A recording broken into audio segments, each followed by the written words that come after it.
here's the outside of our hotel. Ayan. Wing Sing Lane. Wing Sing Lane. Ayan o, Wing Sing Lane. So, if you're... Ang pangalan pala nung building nung Yes Kingstar Commercial Center. Sorry guys, gabi na kami nag-film. Nasa second floor yung reception nila. Oo, second floor reception. Ganyan lang siya kalit guys, yung pinto. Yung daan pa. Yeah. So ayan, Nathan Road. Tapos dito, Wing Sing Lane to. Yung street na to. So yeah, let's go. Malapit rin siya guys sa MTR station. Yao Mate Station. So tara, let's go. Let's go inside.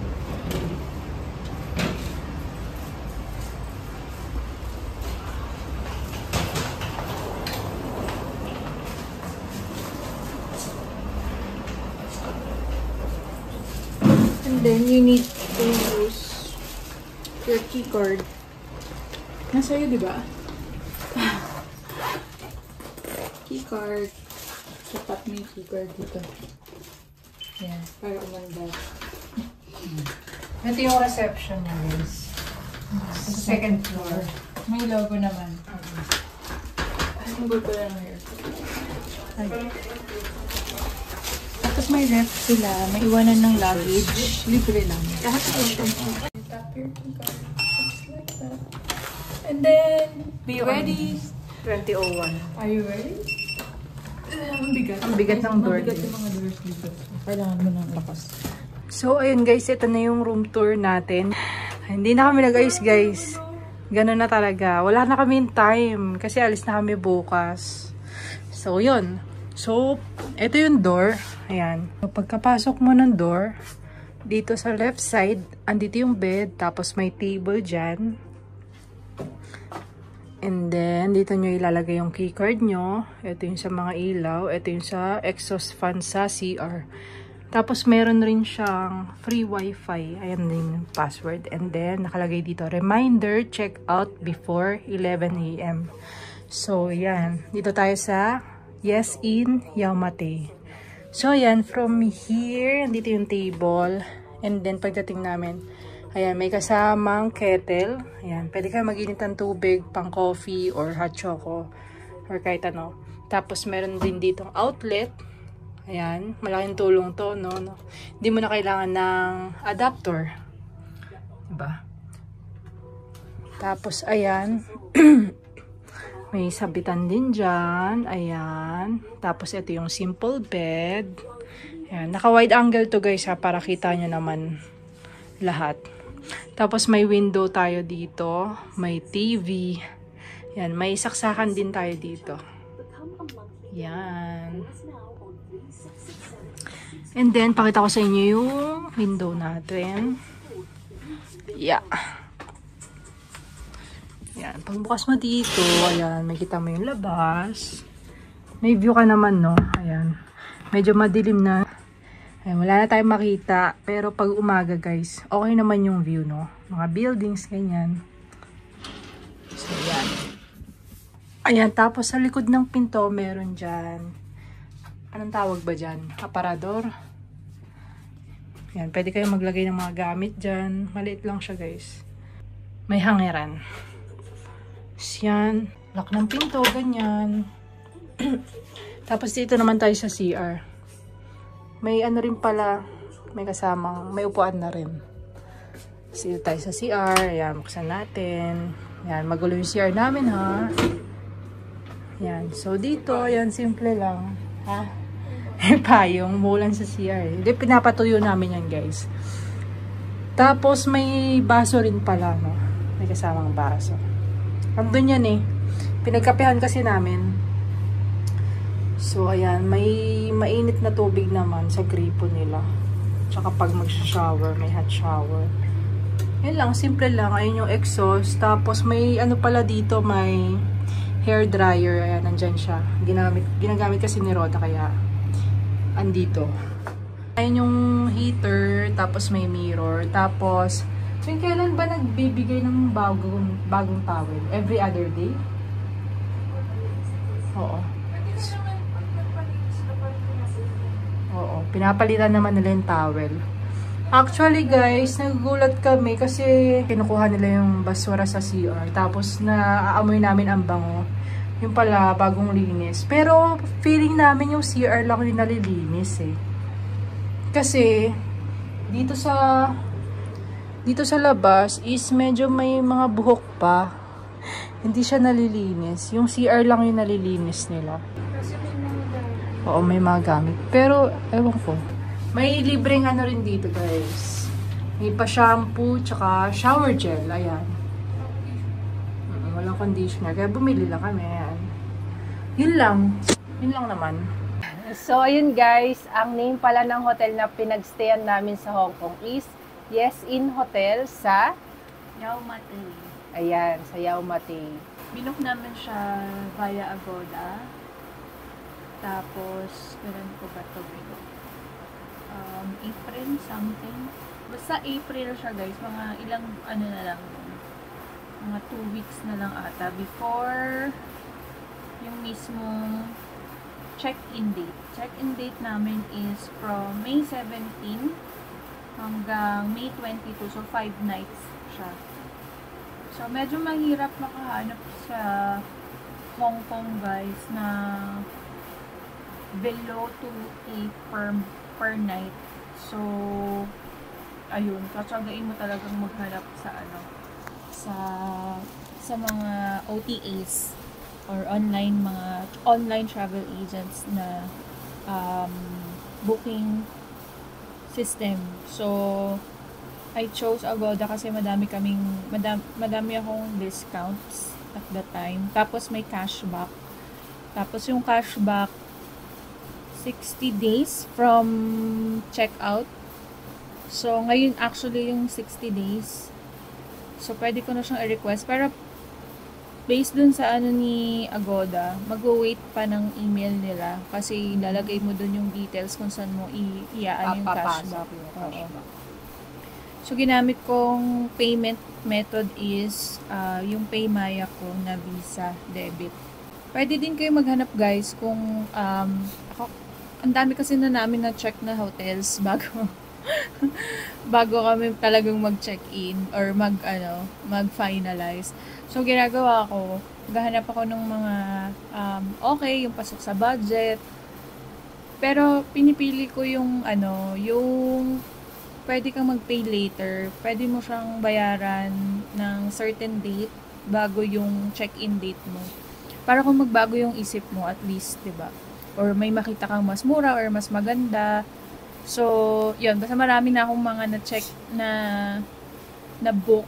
Pero hindi pa siya, hindi mo pa siya kailangan bayaran kaagad. Pwede mo siyang pay later. May mga ganun din kasi. So, hanapin nyo na lang yung mga, yung mga ganun. Option. Mga ganung option. Pero kung okay na kayo dun sa napili nyo, tapos, wala siyang pay later, okay lang din naman yun. Check nyo rin yung mga reviews, di ba? So, research. Medyo mahirap siya kasi, yun nga, commonly sa PST yung mga mura, which is sa Chungking Mansions, Mirador. So, doon sobrang dami. Building lang siya. Tapos parang private own yung mga units doon. So, iba-iba yung pangalan ng mga Guest house. Mga guest house, ganyan. So, marami kang makikita ganun. Pero depende naman kasi talaga yun sa inyo, sa budget nyo, sa preference nyo, kung hindi naman kayo super maarte sa room. Pwede din naman doon. Marami din kayo makikita sa Agoda or sa Klook, sa Booking.com. So, yun. Pero kami pinili namin is Agoda. Yung pinili naming bed is yung standard double room. So, hanggang 2 persons lang yun. Kaya 2 room yung binook namin. Tapos, city view siya. So, mabot kami ng... So, ayan. Makita nyo, 2 rooms, 5 nights. Umabot siya ng 25,000, 25.49. Tapos, plus taxes and fees. Tapos, nung time na nagbubook ako, may discount kasi akong 5%. Kaya umabot siya ng 26,277.80. So that's for 5 nights and 2 rooms. So not bad na siya. Super ano na siya. Mura na yan for the hotels given sa Yau Ma Tei siya at malapit lang siya sa MTR station. Mura na yan, guys. So, yun nga pala. Ito yung location niya, guys. Sa may bandang Yau Ma Tei. Ayan. So, kung napanood niyo yung last video namin, pinakita ni Jodon yung itsura ng building sa labas.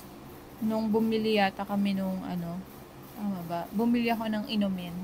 Galing kami ng bakehouse. So, yan. Dyan lang siya. Tapos, konting lakad lang yan, actually. Ito yung building ni Yes In. Ayan. So, super accessible naman siya.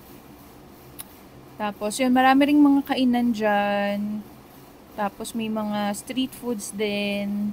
May mga convenience store din like 7-Eleven, 7-Eleven. Circle K. Yep. So, yan. Dyan lang naman siya. Tapos, ano pa ba? Yung itsura ng room. So, may room, din yung video naman namin. May room tour. Room tour. Ayan, may mga ganito din silang bed. Yung parang pang 3 person, 4 person ata. So, depende. Tapos, may mga ganyan, bunk beds. Mga mas mura ata yung ganyan kasi dorm type. So, ganyan yung mga standard double room. Wala masyadong picture. Ano lang, bed, tapos may tabing table. Oo, May kettle. And then chair. CR. Sarili Yeah. namang CR. So, ayun. Sakto lang siya, guys. Parang pangtulugan. Pero medyo yun nga, maliit lang siya. Kaya medyo hindi din ganun kumilos pag marami kang gamit. Marami kang bagahe. Pero yun. Tapos sa facilities nila, meron sila dun sa second floor sa lobby. Eto, ganyan. Meron silang kitchen. Pwede daw dyan magluto. Pwede ka din dyan mag-coffee. Pwede ka gumamit ng microwave. May toaster din. Tapos meron din silang ref.